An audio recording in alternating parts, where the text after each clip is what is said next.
de données personnelles. Je vous remercie.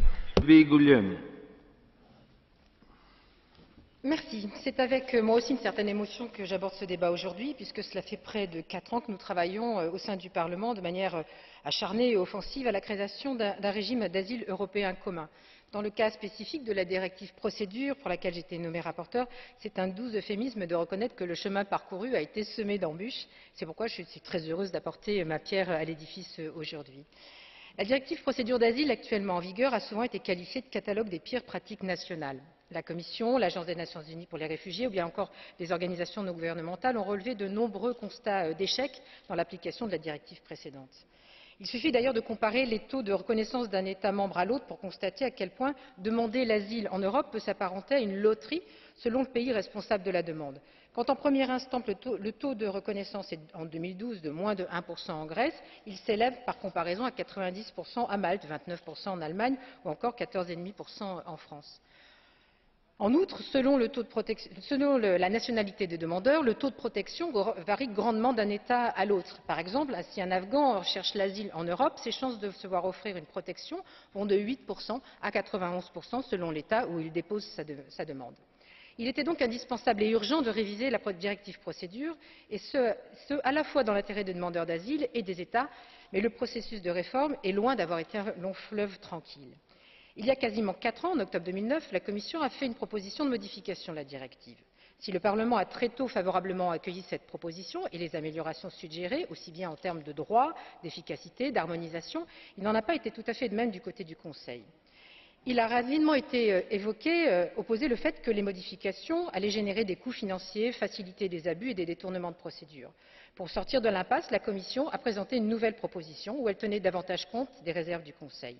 Le Parlement a fait de son côté un pari à la fois ambitieux et que j'estime courageux, et nous avons activement travaillé à une position qui place très haut les curseurs du côté de l'harmonisation à la hausse des normes de protection. Avec cette première étape, le Parlement a voulu défaire une vision un peu trop manichéenne de l'asile, celle qui voudrait qu'il ne soit exclusivement question que de coûts et d'abus. Et aux arguments de coût et d'efficacité mis en avant pour limiter les réformes, nous avons voulu opposer le fait que ce sont plutôt les procédures mal utilisées et de piètre qualité qui coûtent cher aux États. Après des années de discussions parfois laborieuses, nous sommes parvenus à trouver un terrain d'entente et à dessiner de nouveaux contours de la procédure d'asile au sein de l'Union européenne. Est-ce que le compromis sur lequel nous sommes arrivés est vraiment exactement celui que nous aurions souhaité? Évidemment non. Mais nous avons respecté une stratégie d'équilibre global telle que le Parlement le souhaitait, qui allie à la fois la qualité des procédures, le respect des droits et l'efficacité du processus décisionnel pour les États membres. À l'issue des discussions, il y a indubitablement une valeur ajoutée au texte sur les procédures. Les règles sont précisées et clarifiées, des garanties procédurales sont renforcées et les procédures sont plus justes et plus efficaces. Quelques éléments de présentation de certains d'entre eux, très rapidement.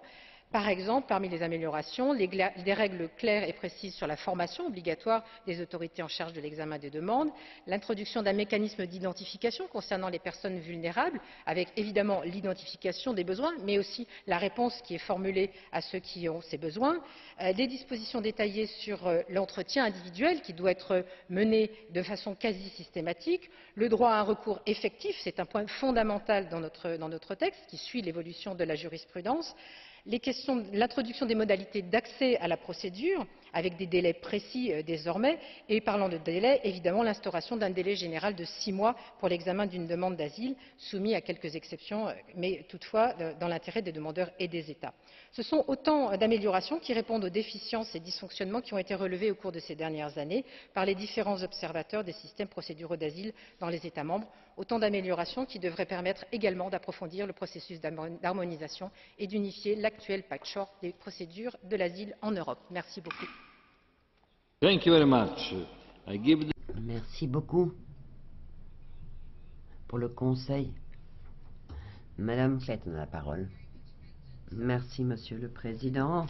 Mesdames et Messieurs les députés, je suis ravie d'être là aujourd'hui pour représenter la présidence irlandaise du Conseil pour marquer cette étape